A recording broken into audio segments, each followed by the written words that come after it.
Welcome to the Best Three podcast. I'm Alvin. That's Torrey. And we're quick starting this bad boy because Torrey's on fire right now. And our normal pre-recording session turned into let me go ahead and just start recording this thing. We will get to Coco Gauff. We will get to the kind of Cincinnati of things and the U.S. Open kind of look ahead of things. But TH, let me get out of your way.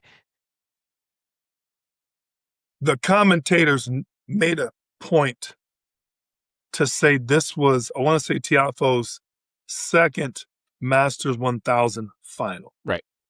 Okay. And they happened to mention it was at Cincy a couple of years ago against who? One Jannik Sinner. Yep.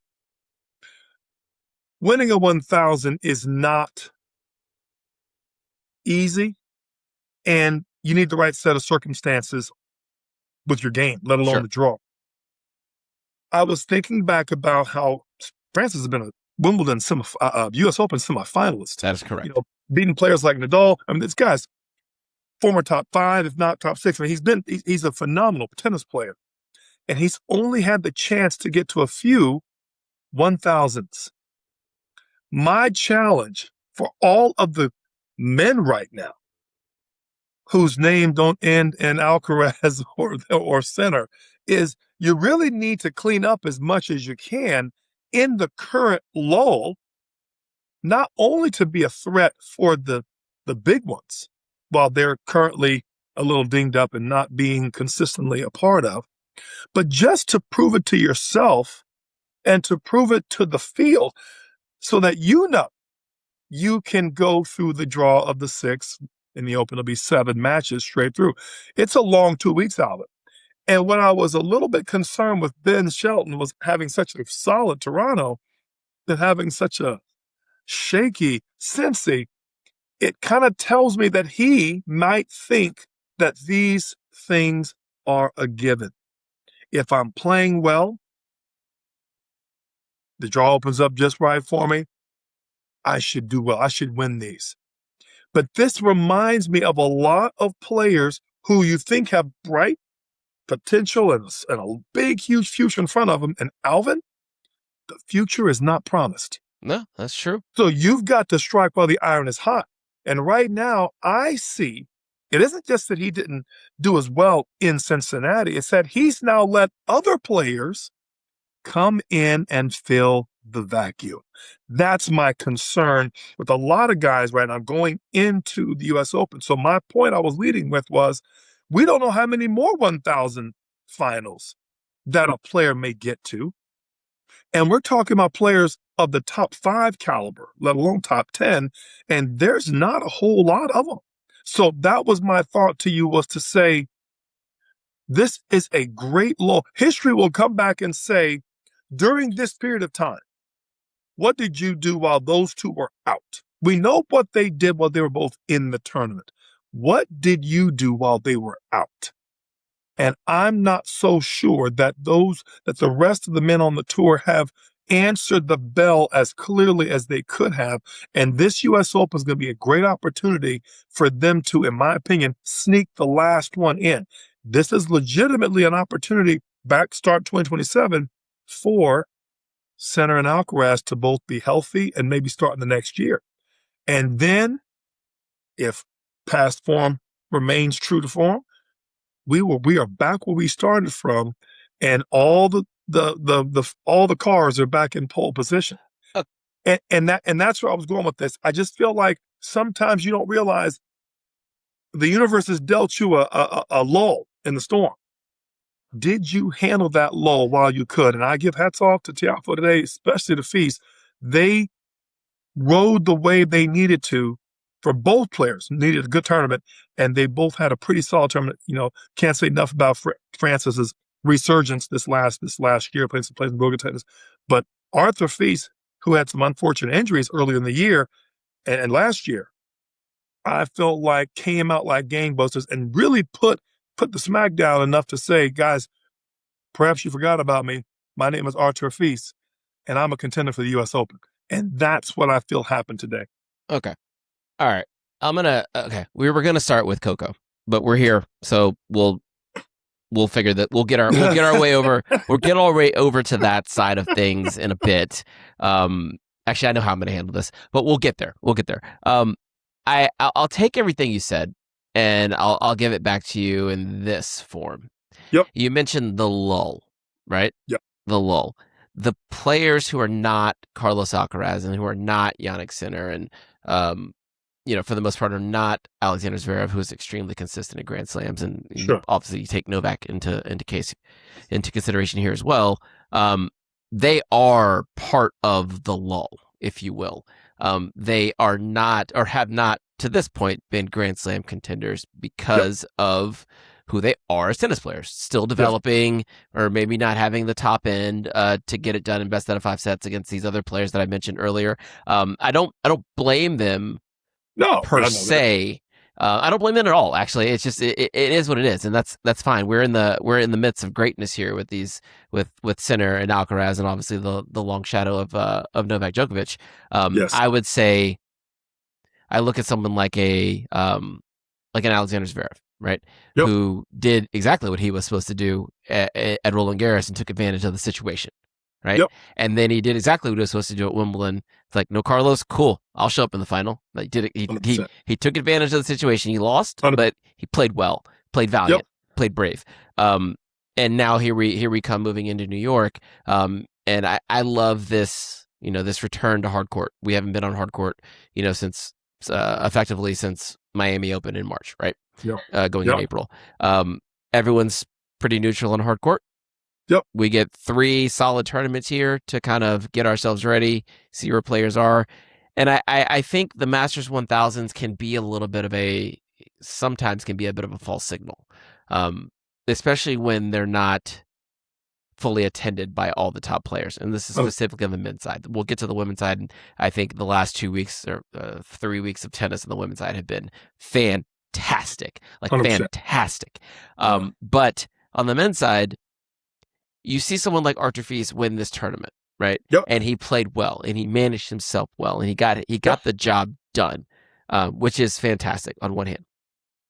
On the other 2 hands, Rafael Jodar has handed him 4 straight sets of losses in the 2 tournaments leading up to it. So it's not like I feel any different about Artur. Like, I don't feel like he just jumped to the 5th best chances of winning US Open. I do not. I don't at all. I still put, same thing with Musetti. Like, I still put, who also Jodar beat 2 tournaments in a row. I still put him above them, Jodar above them. But then you look at someone like Cobolli, who also in Roland Garros, got to the final. Like, he did what we're asking others to do, which is take advantage of the situation. And in Paris, he took advantage of the situation. He had a good Wimbledon. He had a pretty decent hard court season so far, and showed his mettle, making the semifinals here in Cincinnati. But do I feel like I've learned anything new about him? Do I feel like he's a contender? No. I feel like no one's really playing definitively well right now, to the point that makes me go, oh yeah, watch out for him in New York. On the men's side, I mean, nobody. Convince me otherwise. No. Maybe Brandon Nakashima. Maybe D-Knock. Nope. Not any of them. But I think that's my point, though. The fact that it's anybody's tournament. And what I'm also saying is that so many of them are playing well right now. I'm not taking anything well from Rafael. He's playing great tennis right now. I'm not taking anything well from Brandon Nakashima. Playing great tennis right now. Probably the best tennis of his career. Oh, absolutely. I'm talking about the comprehensive, the cumulative of all of them are playing well right now. I'm talking about, and in the lull, any one of them thinks they have a shot. And I think that's also just as dangerous. There isn't a definitive, oh yeah, he's playing good. No, they all are. And I think that's what this whole thing's been churning, which means your early matches, your second and third rounds are going to be absolute fireworks, in my opinion. I'm telling you that the contenders list has tripled. And I'm telling you that the top has come down / has question marks. That's what I'm saying. Okay, so the top 5 right now, or 6, are like, I don't know. And that's what's going on. Like, obviously, Jannik's out, right? Carlos is coming back, first tournament back in 4 months, whatever it is. Alexander Zverev it has played well up to the hardcourt season, but has not looked great over the last few weeks. I assume he will be fine. Let me go ahead and put that out there. I assume he will be fine. And then you start looking at Novak. Okay, Novak got one match in, got a little beat up by the heat. I'm sure he'll be fine in New York.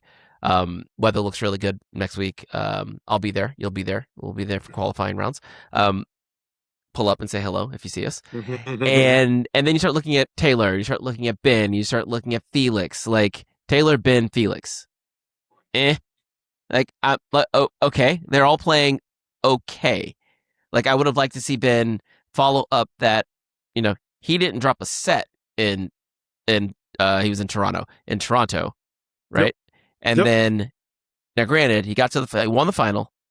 He had almost 4 full days off before playing his first round in Cincinnati, and then had many chances to win that match, like get himself back into it, and then ends up like making a mess of it, which is, if you look for someone who's going to be able to string together 7 wins in a Grand Slam, like, I need you to be able to bridge that gap between, okay, I won this tournament pretty handily, got a couple days off. I want you to show up and get it done and start making a run of, like, let's give me 3-4 matches, and then maybe we can call it good. That's all I'm saying. I mean, Ego did the same thing. She won Canada, had the same amount of days off, and played an inspired JPEG in 3. You know what I mean? And lost in the semis. In a very tough semi. Not in the first round, in the semis. Just saying. And then, like, Taylor, we'll see with his health, but that's kind of it. Like, when you start looking at the next level, the Cobollis, the Feasts, the Jodars, the Musettis, like, they're starting to play well, but also, do I think that matters? I don't think that matters, and here's why. If Carlos is playing, if any of them meet Carlos in the 4th round, that means Carlos is ready to go. It's either going to be first, second round for Carlos and out, or if he gets to week 2, it's on. Like, it's on. If he's won 3 matches, okay. Sinner took 90 days off, right, on his little vacation in the last spring, right? Yep. He came back. He looked a little rusty in his first match. I think we both know it wasn't a vacation, if you know what I'm saying. We'd be foolish to think he wasn't training. Hotel holiday. Yeah, but he couldn't start playing with the other ATP players. He couldn't even practice with ATP players until until the suspension was over, and he started playing with Jack. So he was kind of like, out there. And he had 1 rusty match in Rome, and then got himself to the final, right? Carlos has been practicing. We've seen that. Everyone's seen the footage. It looks fine, right? He's been hitting with Holger. They've been training. The reports where he's been playing with some other top 80 pros before that. 100%. I don't think the layoff. He's a superhuman. These guys are superhumans. It doesn't matter. We do not disagree. Yeah, I mean, Fed did it in 17, right? He just didn't play for 6 months, came back and won Australian Open, right? Okay. He's Carlos Alcaraz. So that's what I'm saying. There's anything wrong with that. He's not going to play any of these guys until week 2, which means if he gets there, that means he got there. And if he got there, he's definitely better than those dudes. And none of them have convinced me that they're any different right now, outside of maybe Jodar, because we have nothing to compare to outside of this year, right? He's just going up. He doesn't have anything to compare to. Right? So I don't. It's his nascent arise. I don't know. Maybe. I'm just telling you, Alvin. I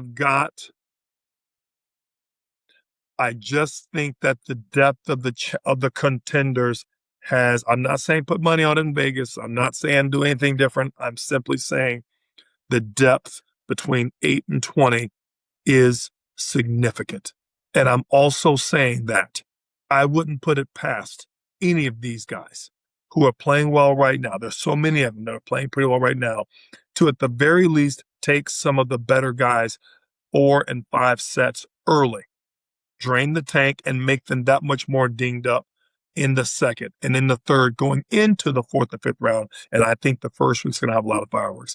That's what I'm saying. And I think the more that happens, the more believe. Novak's not getting any younger. Well, Alcaraz is still our reigning champ / out on injury reserve. I get it. But it's not to say that these guys are in the same place they were when he was last there. And it's like Neo in the Matrix #2, upgrades. I mean, and will Neo still come through? Sure. Yeah. But he will certainly have the twins to deal with, is all I'm saying, as opposed to him just walking through. Just telling you, we've had this. We've had this exact same conversation. I felt like we had it last week. Like maybe it was not on the podcast, but you keep saying these guys are getting better. They are. And 8 through 20 is deep. That's true. But so is the chasm between 4 and 5. Like that's the other problem. Like, yeah, they're getting better. They are, and it is deep, but I don't feel like it. I had no reason to believe that they're closer. Yeah, I just see 4 through 8 dropping and them overtaking. I don't see the chasm. I don't see 1 and 2 taking off. I see them gaining. While they were a level or two past, I don't disagree with that. And they were, and let's face it, Feast didn't even finish the year last year due to injuries and everything else. And Jodar was still playing next gen matches with. He was playing college matches last year. College match. I'm saying, so we don't. What are we even talking about? This whole thing. I'm just saying there are so many guys in that 8 through 20 that are now literally elbowing out for space, that I think that this will be one of the best, not only one of the best opens we've had in a long time. I think we're seeing that. We've been talking for so long about the next guys and the next level, who's going to come through. I'm just telling you, I think the lull has served many of them well. My only soft critique for Ben was that I wish he had, because he's in that jump seat at 5'6", that I wish he would have put the foot down in Cincy to really establish his chance of going even deeper. I'm talking ideally semis or finals of the U.S., given his record going in. At that point, he's playing too good a tennis not to be a threat to reach the final. And he did not do that with his stub of his toe in the first. Now, he's no better. He's no worse. The guy just won Toronto. Guy's playing great. Certainly awesome. You and I both know he needs some other things to, as he's always needed. And I feel like these are the times you need to strike while the iron is hot. That's all I'm saying. So did he not do it because he just chose not to do it, or did he not do it because I won't even speculate. I'm just saying. Well, if he could have, he would have. That's what I'm saying. Like if he could have, he would have. Like he showed up. He showed up to the tournament. Like, he didn't pull out. Like, so I imagine he showed up thinking, okay, I can do well here and really cement myself going into this tournament. Like winning matches, as many matches as you can going in is a good thing. I don't even think he looked at it like that is my problem. Oh, okay. I don't even think he's thinking. Everybody goes into the next few matches, Alvin, as if time is on their side. And yet, time doesn't end up being on your side. And Alvin it's a crazy analogy. I'm just going to spit it off the top.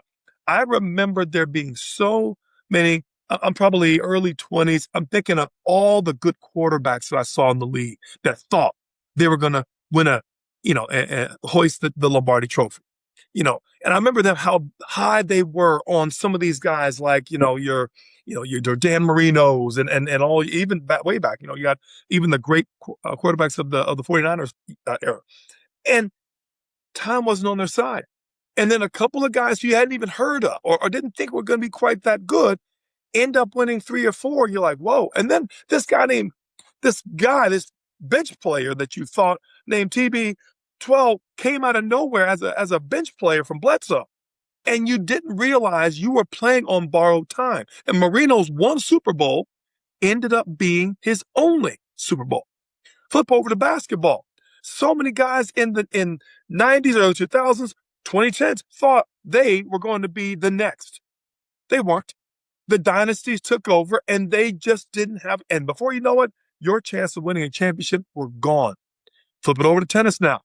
We've already been in the era where 66 of, it feels like 66 out of 68.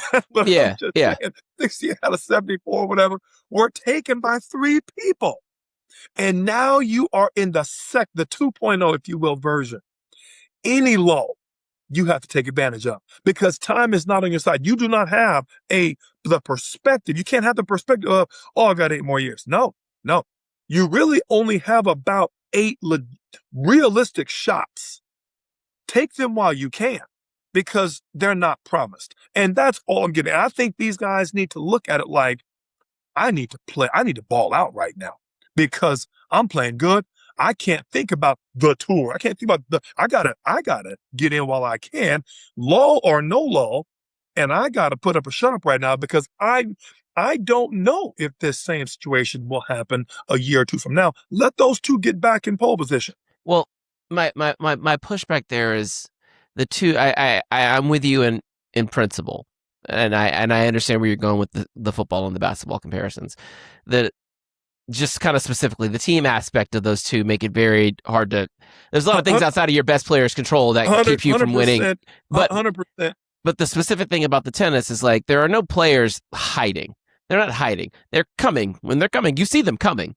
You see, like, Jodar was not here with us last year at this point. He's here now. He is not hiding. Everyone sees him coming, right? Same thing with Fonseca, right? No one saw him. Like, he wasn't here, and then he's here, and now you see him taking out Novak in Grand Slams, right? So I think I would have liked to assume that players, especially the top players on the men's side, don't take these opportunities for granted.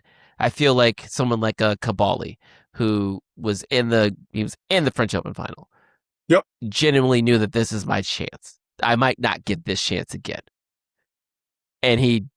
But then so did Zverev, and Zverev was able to somehow take it, right? I honestly feel that when those players get those opportunities, they realize that they're very precious. What I don't necessarily agree with is like that these guys aren't doing everything they can to take advantage of the situation. I just think they're in this situation because of the distance between those two and the rest of them. That, like, all those guys, all the generations that were usurped by the big three, right? Like they took the 2000s and then they took the 2010s. Like it was the Nishikoris and the Cilics generation and the teams and the Tsitsipas's and the Zverev just kind of like outlasted, like he's still around, right? Because age on his side. But like those guys all tried. They just weren't good enough compared to the Hall of Famers that they were, having to play against. And I just say that to say, like, it could just be happening again. I'm not quite ready to say that it is, but I'm also not ready to say that anyone has done anything in the last month to make me believe that they are better well equipped to challenge the Sinners and the Alcarazes. Well, no, Sinner and Alcaraz in best out of 5 Grand Slam tennis. Until they do it. Until they prove that they've done so. Until they prove it, because no one has. No one has. We're gonna, as we often do. I want to be agree. Wrong. We're gonna agree to disagree. I am making no point different so much that I'm looking at it the other way. Yes.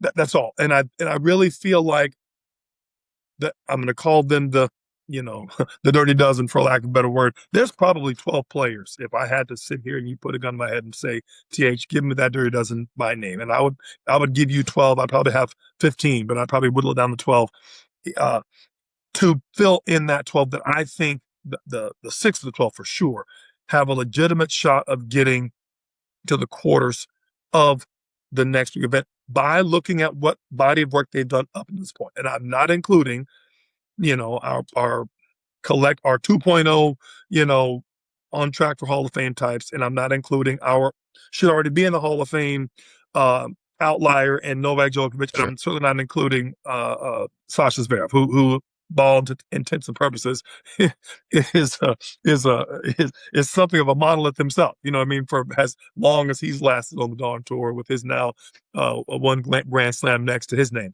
I'm simply saying that I feel like the level of that dirty dozen has risen. And I feel like 6, give or take, of the, I'd say 5, to be fair. Musetti was hurt, so I can't put anything against him. He's still getting matches back under his belt. Rune as well. But I feel like 5 of them have not necessarily moved their needle much at all. And there could be some things like Taylor Fritz and so on.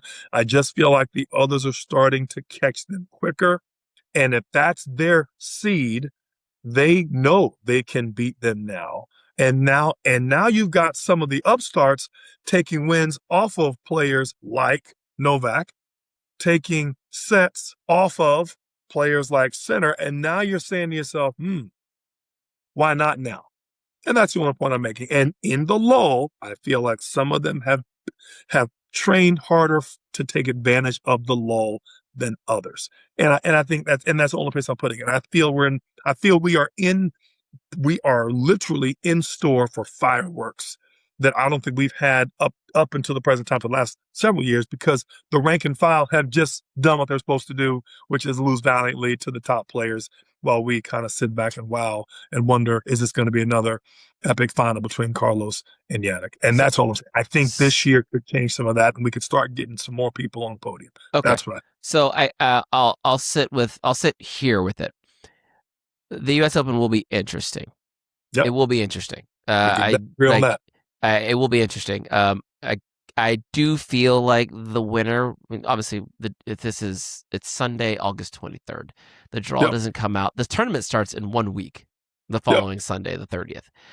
The draw will come out on Friday, I guess, maybe Thursday. I'm not sure. So we're not looking at a draw here. Right? We'll do that episode another time. But my guess is that the winner of the U.S. Open will be someone who already has won a Grand Slam before. But you like that? I did. I like how you stuck that in there. Yep. But go ahead with your but. I don't think that your point will be proven until next January. I think what you're saying right now, we will not know the answer to that until everyone is back and accounted for and healthy. I need Carlos and Jannik to both be in position and healthy, and then these guys get to run their best against them in that scenario, and then we will see. That's a fair statement for the totality of it. I just feel like this one here has tectonic plates, is all I'm saying. And speculation can end there. That's all I'm saying. I want you to go to your list. I've already thrown off your schedule. You didn't throw off my schedule. We covered. I think we kind of covered the ATP side, and I think the conversation is what we just had. I think that's what it is. It's a little murky right now. Yep. There are some players who are performing well. We just have a difference of opinion on what that performance really means going into New York. But that the players who are performing well are not the guys at the top of the rankings right now. We got some unknowns and some like your Felixes and your De Minaurs and your those guys are all just kind of like, and Fritz and Paul. These are the ones you can keep going. Right. Yep. These are the ones you'd expect to flex and fill up the space, but it's not. It's the other guys, and so we shall see. Today's final, Feast, Tiafoe, Frankie Steve's a little bit banged up there. That final, I think he did valiantly to get a set, and he was, didn't look like himself the rest of the match. But Arthur, it's just kind of good to see him get through the whole thing. Yep. Not hurt. Be healthy.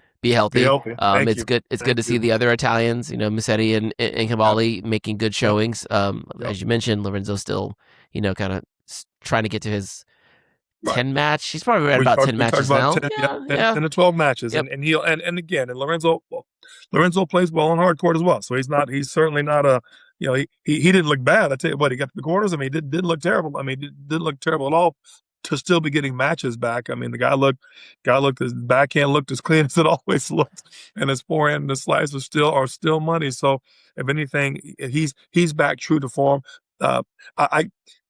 You know what I'm tired of seeing, Alvin, and we might segue over to the women after this. You know what I'm tired of seeing? I am tired of seeing, and this is not easy, by the way, what I'm asking for, but I am tired of seeing there's the old adage, if you do what you've always done, you'll get what you've always gotten. Sure. Right?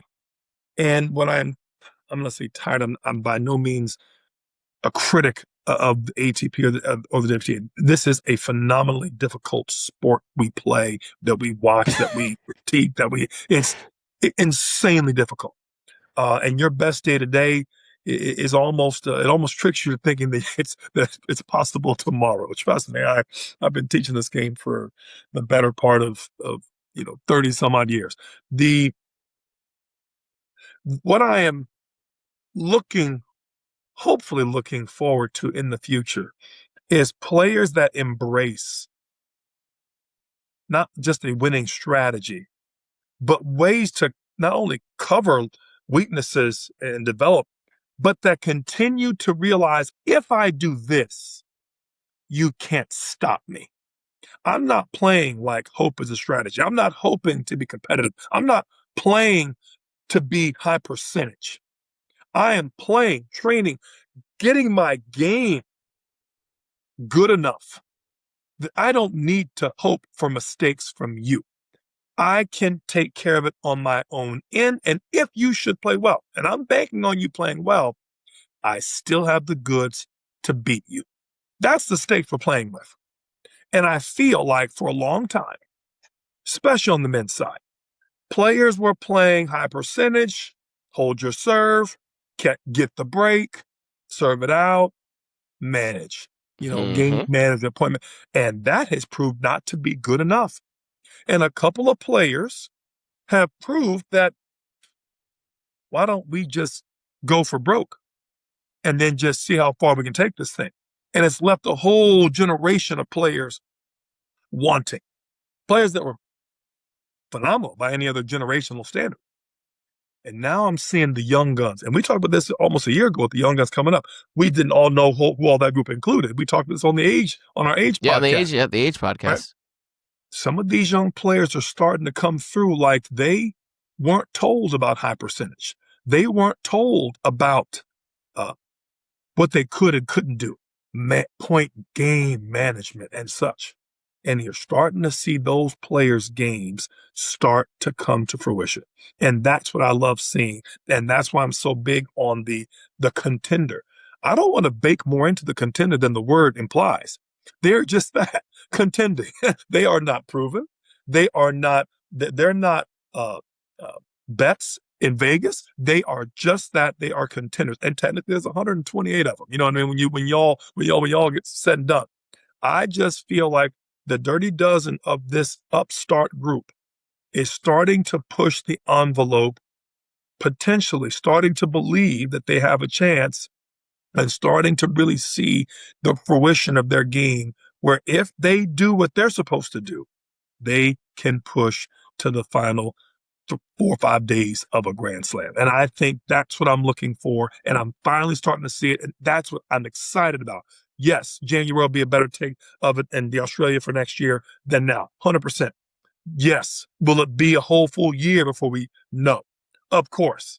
But I feel like it'll be those same 12 that are continuing to now replace the current, I'm going to say, some of the, 6 through 10s, and they will start to usher in a new game of tennis, and they will push the top two more than we've ever seen anybody push before.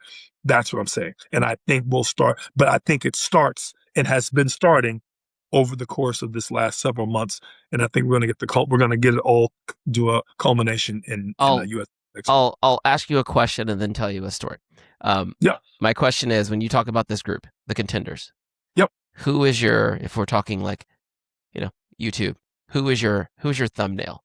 Who is the person? Who is your poster boy for this group of contenders? Because I have one in my head, and I'm curious to hear who you think the poster child is for the 8 through 20 that's coming. Specifically in New York. Let's put it the way. If you're saying that someone's coming out of this group, it can only really be one, right? It can't be like all of them. They will beat each other too. So who is the one that's most likely to stand at the top of the heap and go, gotcha, it's me? The one that's currently at the top of the heap is only because he has the most to improve on, and he is having some of the best results right now, right? And that player right now is Rafael Jodar. Okay. So he is the thumbnail. Okay. But I would be remiss if I said he's the only thumbnail. And that's my I point. asked you for one. So that's what I'm giving you. Now tell me your story. I'll give you mine, who it is. I think it's actually Flavio Cobolli. Okay. Because not only is Flavio playing well enough right now, Flavio has actually shown me that he can put together 3 out of 5 set matches and do it in succession on multiple surfaces in the last 24 months. Winning Grand Slam matches is a skill that is different than winning 2 out of 3 set matches. I mean, Agreed. we straight up rep best 3 around here, but Grand Slams are a whole different ball game, right? And it's a skill unto itself. And he has shown me of this group. I would say probably Musetti as well. I just feel like he's just not there yet from a match count standpoint. That he can do it as of late in Grand Slam settings. Now, Ben has made semis of 2 Grand Slams, I think. Semifinals of Australia twice. Is that right? Yeah. US Open once, right? And obviously the home of things, like 100%. if he gets rolling, that's going to be fun for everyone involved. It's going to be great, 100%. And I hope it happens. But Flavio's tough. I like what I see out of that guy. Quick story. You mentioned Flavio is in the Dirty Dozen. Yeah, he's in the Dirty Dozen. To my point, that's that whole conglomerate. And I'd be remiss if I didn't mention Mr. Shelton. But to your point, give me your story. My story. Okay, you were talking about how people like you're doing this thing, and then you all of a sudden you go, "Oh man, this is really hard. This is really hard." Today I took my kids out to hit some tennis balls. Got my orange ball basket here. Pulled out the old. I took the Prince Graphite oversize. The old one. Is it a 110? So I think it's a 110. That grip looks old school, bro. It's the guy I bought it from. Your classic, like this thing is like almost 5. It's almost 5 inches round, right? Oh, and like he shows up with his shirt tucked in and his high roll glasses. All like did he have some tree torns? I don't remember, but he did have leather in here. On the this is a. So he hadn't had that strong in a while either. Oh, that's money. Yeah. So I just like to grab random rackets when I go out with kids. Right. But my daughter, she's 9, and doing a lot of like hand fed stuff. And we've messed around before, but then and then I fed her a few balls, and same thing with Ash. And then at the end, I was like, okay, we'll do a game. You get 5 chances to get as many rally balls as possible from the baseline orange ball. She gets back there, and it's like her first time with the whole court. She's like, "Oh my god, this is hard." I'm like, "Yeah." It's hard. It's hard. It is hard game. It's hard game. It's a hard game. It's a really hard game. 3 planes of movement: moving ball, moving person, moving racket. I mean, and if you make and as I tell people all the time, if you make 4 out of 10 in baseball, you're Hall of Fame. You know what I mean? With 2 planes of movement. And in tennis, if you miss 4 out of 10, you're done. Yeah. Oh yeah. I mean, it's just I don't think the average person fully understands the depth of how difficult tennis is. Oh, and by the way, do it for 2 out of 3 in the heat of the day, twice a day, if you're lucky, if you won both, if not a few more times, and do that 6 matches a weekend if you're lucky and you won, and do that, I don't know, 30 to 40 times a year. Yeah, now you're starting to appreciate kind of where you need to be, junior, college, or pro. And it's why it's the most demanding, and I feel the best game in the world. But anyway, and today we were watching the women's final, and she then got an appreciation for what they were doing, what she was seeing on TV, and she's like, the court's big. It's hard to hit it over there all the time. She got 6 out of 10 once and was psyched about it. And then like every single point, these women are going 8, 10, 12. I'm like, yeah, it's hard. But it'll be a fun ride. Good for her. It'll be a fun ride. Let's change gears. Let's go over to WTA side, and we'll start with Miss I'm in love with the Coco Gauff bacon soda. I got bacon soda. If you know, you know. Bacon soda.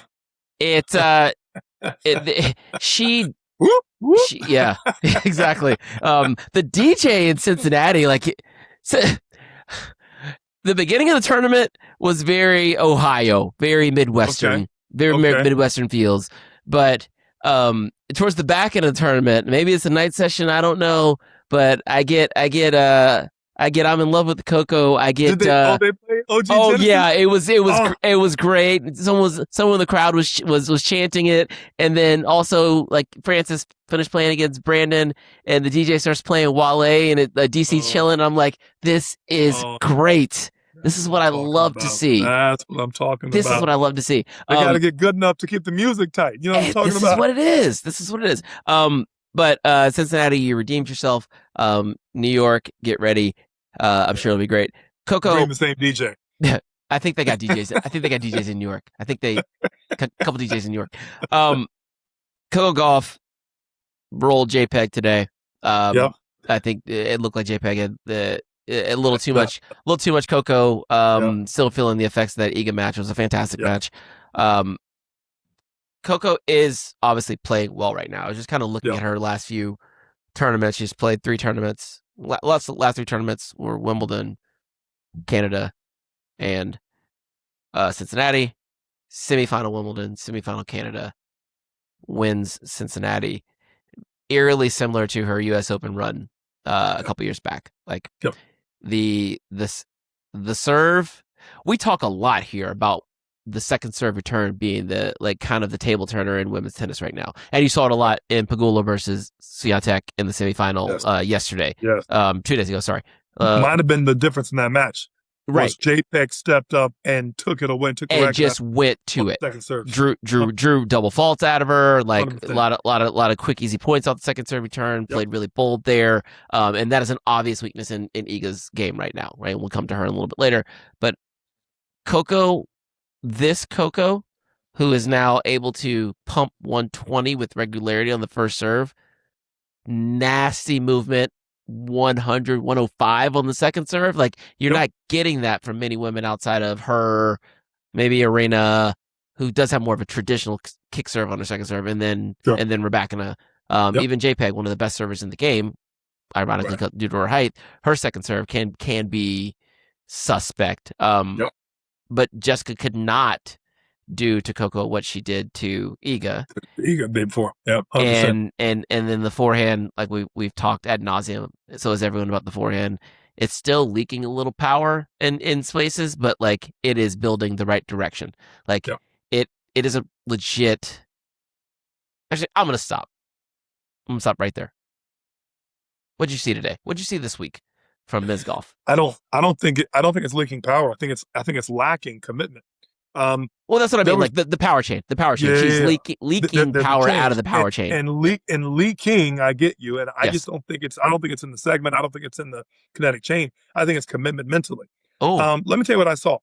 I saw a Coco that played a smart match against Balick, where Balick went out and absorbed and redirected pace from 2 harder, bigger hitters in Maddie Keys and in Aryna Sabalenka. And she was determined not to. Mind you, I don't think Balick played as well, certainly not to get of the match, as she did against the other 2. But I think Coco was smart enough to play heavy, and she did not give her the pace to work with. Right. I also feel like there was a little bit of that happening with JPEG.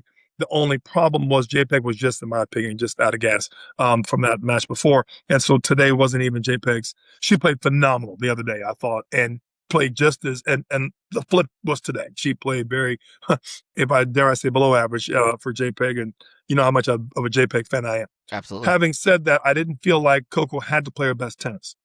I also will say Coco now has a legitimate weapon on the forehand side. You're only seeing it in return of serves, on the runs, and a step up. You're not, every other time you're seeing her go back to her buggy whip and heavy ball off the line. I think it's just such a tried and true pattern that she won't allow herself to hit it bigger other times.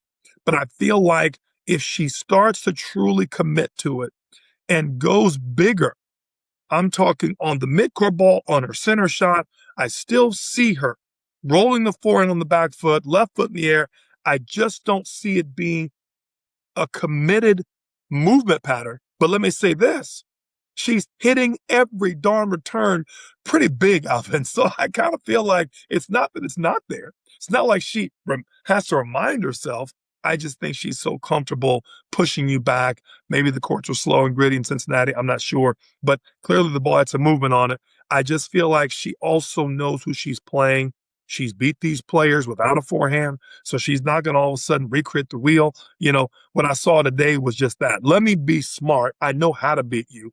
And then if I need to dip into the tank, I will hit some big ones when I need to. I just feel like there were some times where she could have trusted her forehand a bit more and been a little clearer with her shot selection to hit the big forehand to show people, now I have both. I'm just concerned that she's going to do it in a match where she needs it, right? And she didn't have the reps behind it enough that I'd like to see it. I thought this tournament was a good one to help do it. She did more. It's like dealing with a prototype engine. She gave it some reps. She didn't necessarily air it out. Okay. So I'm with you, but they were also kind of coming up against two things here. What you mentioned were situations in which she is hitting the forehand pretty well. Those are all traditionally open stance situations, which that's not necessarily where she struggles. I would say I would say the step in, she stepped into a lot of returns. Okay, but that one's a lot. That's like, yes, she's stepping into the return, but it's different. I'm saying, but it wasn't open. It wasn't open stance. Fair. She's cracking returns out. It's absolutely. But the place where and I think she's cut down the errors on those open stance forehands. So that's one thing. That's good. Okay, if we can't hit them bigger and turn them into semi-opens more often, fine. Let's just at least not miss them. But she's not missing them. And I love what she's doing, like going into the deuce corner, open stance forehand, and instead of she's doing this thing where she's taking that buggy up the line high and heavy to the backhand, which I think is really, that's a really good play because that backhand is generally coming back cross court to her backhand, and now she's in the place where she wants to be. Which was her old pattern, but just saying.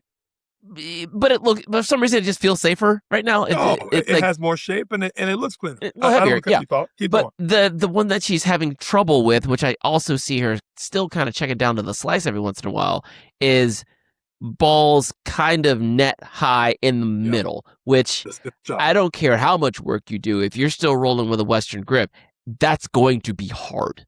Yep. That's going to be a hard ball to quickly cover, like in the middle of the court, get up and down with a grip that extreme on a ball that's not giving you a lot of time to create that space. Agreed. So that's just we can air out all the other stuff. It's physiological fact. That's still math. Like that's still physics. I'm 100%. Like, so what does she do? She might slice that forehand, coming forward.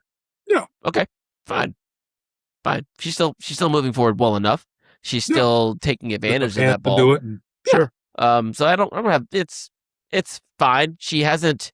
I'm looking at the with the results I gave you, especially here on hardcourt with Cincinnati and Canada, doing fairly well back to back. Her banner wins have been against Pegula and Kostyuk.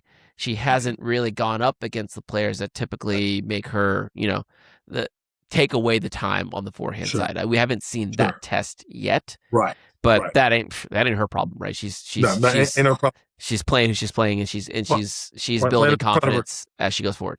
And she is one of the players in the poster child of let me fix what's wrong, so I can retool and be a threat for the future. She did that U.S. Open last year, right? So she's receiving the fruits of all that labor right now. And if my only critique is I want to see her trust her forehand more often. But the fact that she has one and the serve, I can't say enough about the serve. I mean, the serve is absolutely a hammer right now. And I'm so happy for her. Yeah. So happy not to be talking about it. You know what I'm saying? But hats off to her for doing the darn thing, Alvin, and making it happen. I'm really looking forward to seeing Coco come through with a full arsenal now. You know what I mean? Not hiding one of the wings, you know what I mean? And just getting by off of hustle and grit and passing shots and such. So I really am looking forward to watching her play this next week. It was a fun week watching her play this week. She routined some matches that you didn't think she was. I knew she's better. I know she can beat, but there were certain times, Alvin, she looked my average day is better than your good day. Right now, that's what she's starting to show me. And now again, Cincinnati lead up, everybody's not there.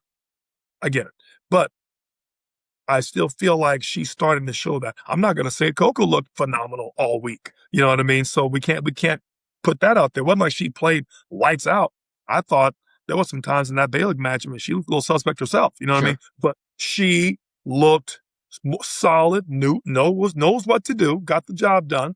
And as far as I'm concerned, if her bad day is a semi at a 1,000, we're doing okay. Yeah, I would say it's okay. I'll just one thing.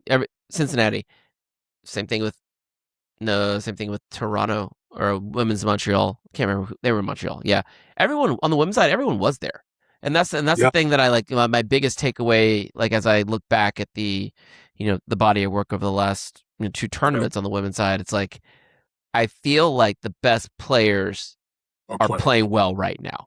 Like. And even a match like the Pegula Anisimova quarterfinal match. I'm looking right at the camera here. If you did not see that match, I'm just going to tell you to go to about 3-0 in the third set. Anisimova's down 0-3 in the third, and just watch from there. I think I was working, and it was on in my office, and I'm just like, I can't. It was superhero tennis. Like. Amanda was like beating up demons. It was valiant. It was valiant. And then, she's fun to watch. And then Jessica just like you shall not pass. It was like it was amazing tennis. Madison, even in her loss to Balick, we were texting back and forth about this. Like she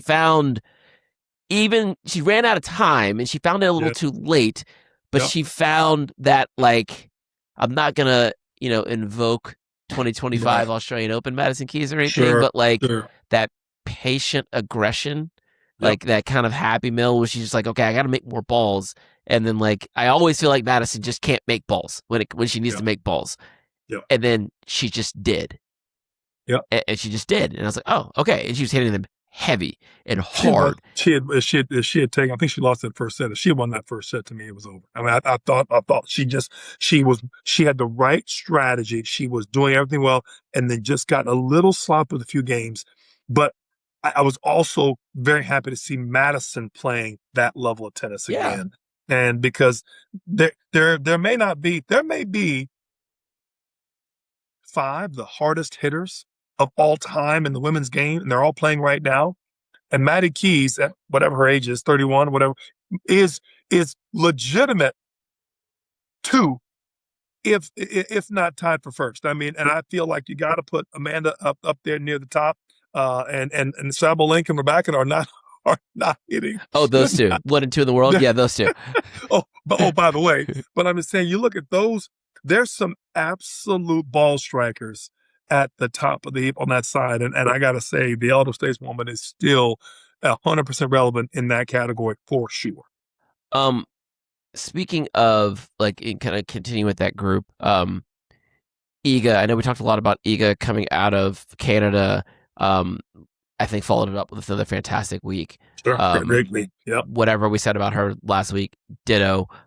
Again, her match against Jessica yesterday, it was really cool to see her lose that first set tiebreaker. And then still come back. And then come back and get the next one. Like we talked about the exact same thing last tournament. And Eagle would have folded like a cheap suit. She did 100%. Not look phased. And she lost the tiebreaker on set point on a volley, literally on top of the net. There. She tried not to hit the net. And that's something that you go back 8 months, might have broke her. Yeah. And she got right back on the horse. Did she double fault? Did she double fault to lose the set? To lose the set early? I mean, I thought there was a bad double faulted at some point at the maybe to go to the breaker. Maybe to go to the breaker. My point is, but even then, you just saw her toss a racket and be done. I mean, she just mad at herself, knuckled down and kept going. Yeah. And that is as you start to look forward to okay, there are challenging times ahead of us in Grand Slams. I feel like. We talked about Madison looking good right now. We talked about Amanda starting to show signs.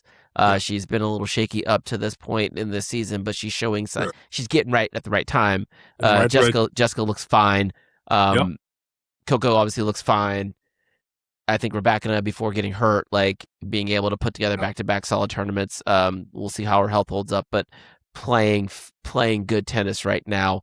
Add Iga to that group. It's a group of 6, I think, that look really, really good right now. And you will notice that I did not mention someone's name, and I think we're going to get to that now. Okay. Yeah. I don't have a red flag. I don't have one. I don't have one with me.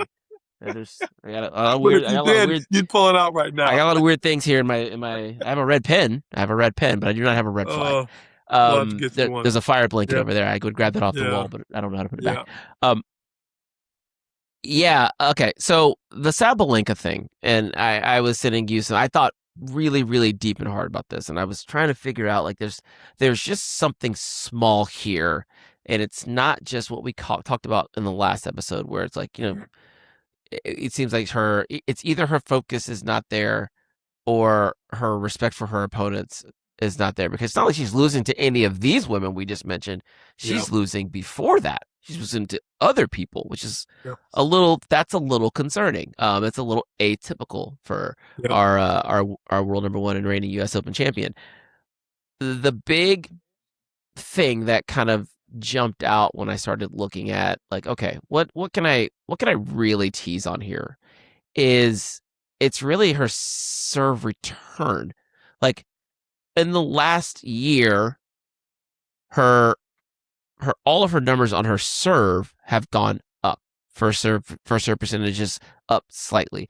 Return or serve games won is up somewhere near 80% now, right? So like she is, there are spots in which you feel like she's not serving all that well, but then there are also spots in which she is serving just fine, right? What you start to get down to is it's the return points. Like there's been a little drop from about 46% of return points won down to about 44.5, right? Like that doesn't seem like a lot, but when you look at like second serve return is down by about 2 percentage points. Break point conversion down by 3 percentage points.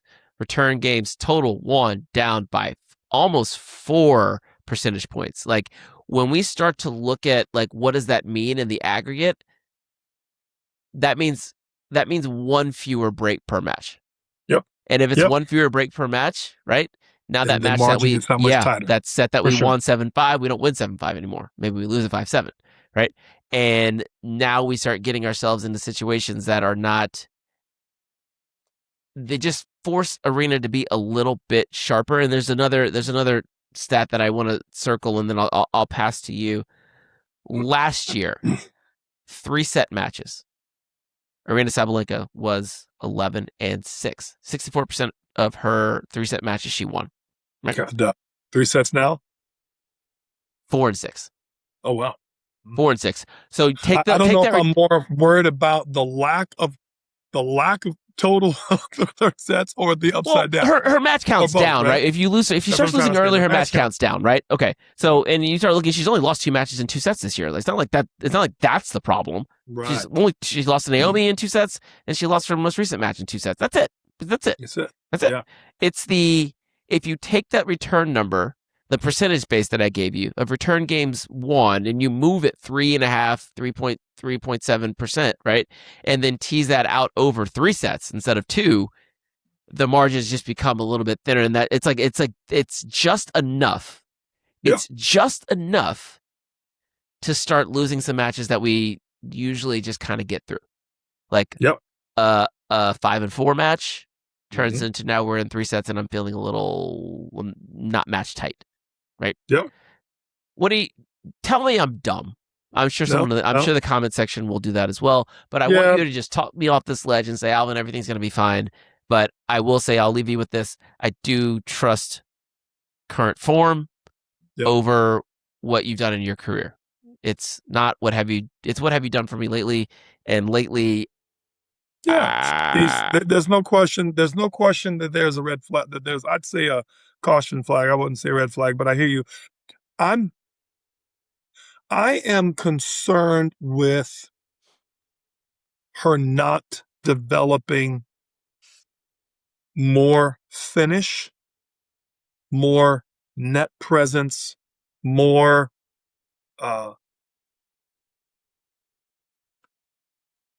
ways to win more efficient on normal days. If you look at these losses, let's just say take her last 8. it's a wide range of players.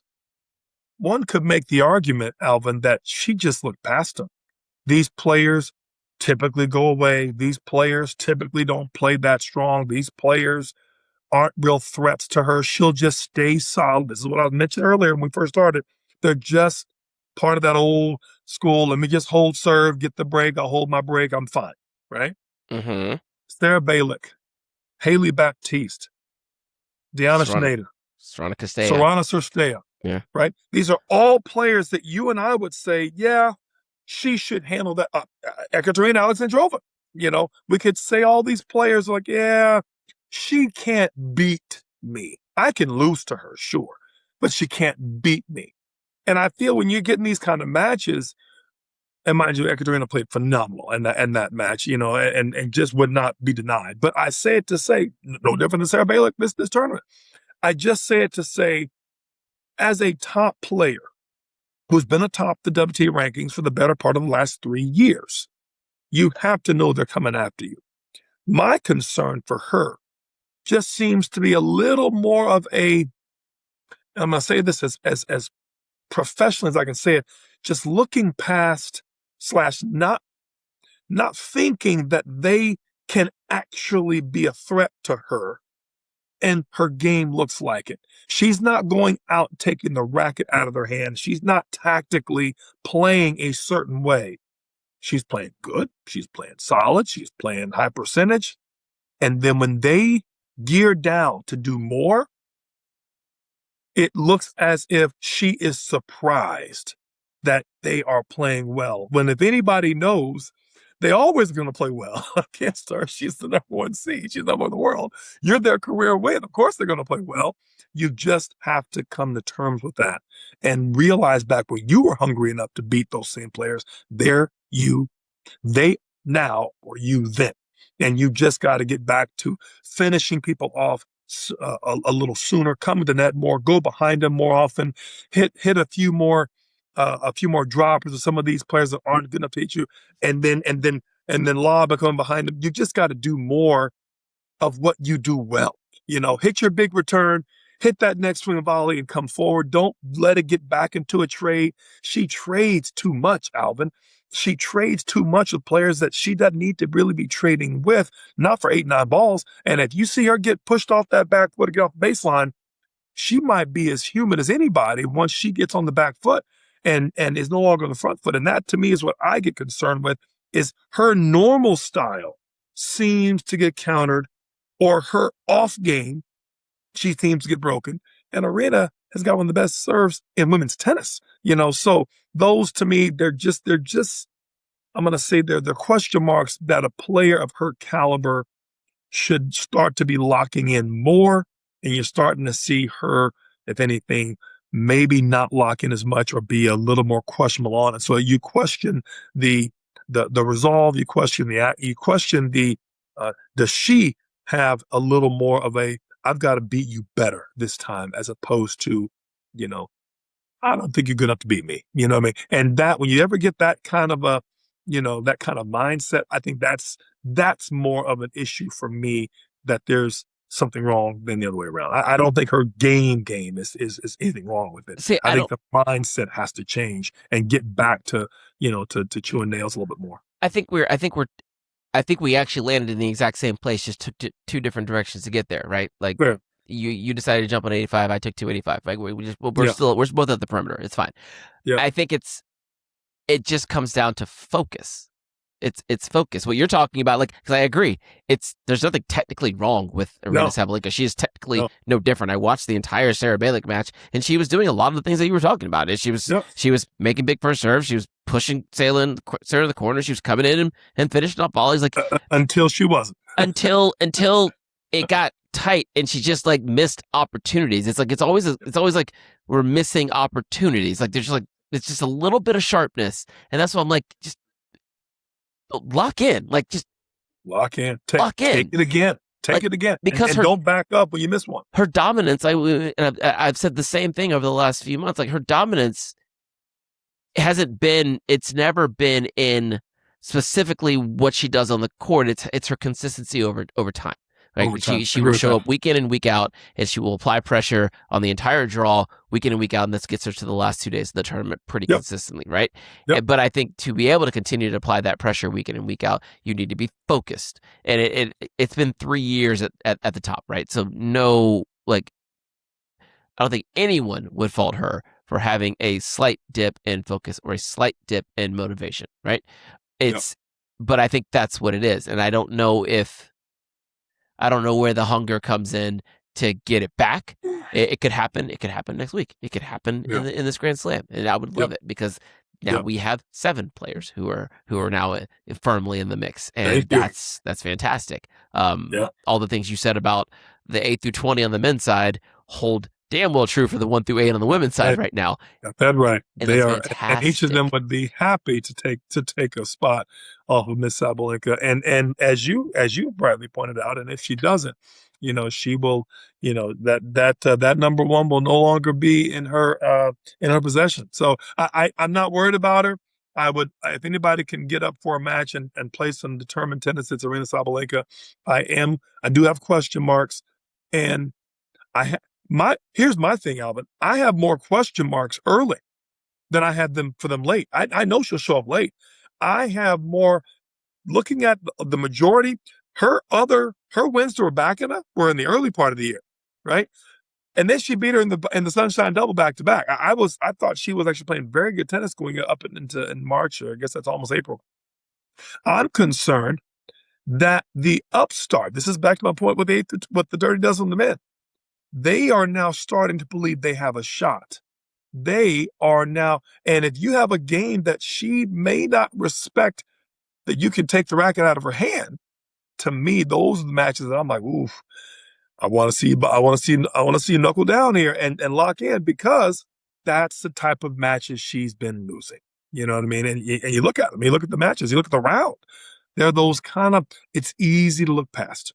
You know what I mean? It's easy to look past a Sorana Cirstea, in the Italian Open in the third round. You're like, I should beat her. It's easy to look past, a Sarah Bailick in the round of 16 of Cincinnati. Who's this girl? Yeah, it's almost your own. I don't want to say arrogance, because I don't know her, but it just seems like the old typical tennis arrogance of, she can't beat me. Who's this girl? Kind of a thing, as opposed to, I don't know who this girl is. I better be sharp tonight, kind of thing. And I think, and it's just that mindset that's different that you need to have. Roger Federer said something when he played Sko one time. I thought it was a great quote. He said it on the on-court interview. He says, you have to be careful playing against players you haven't seen. He says, because there's not a lot of tape on them, and no one knows anything about them. There's no scouting report. He says, so you literally are playing an unknown. He says, you don't know how well, how bad. He says, and it takes you a set or two to figure it out. He says, and when you're, one of the better players in the tournament, he says, and they're coming after you. And he made that comment enough for me to say, that's his mentality. I did not sleep on you. And at that point, Sko was a wild card kind of player. He was a good player for sure, but certainly not Roger's level.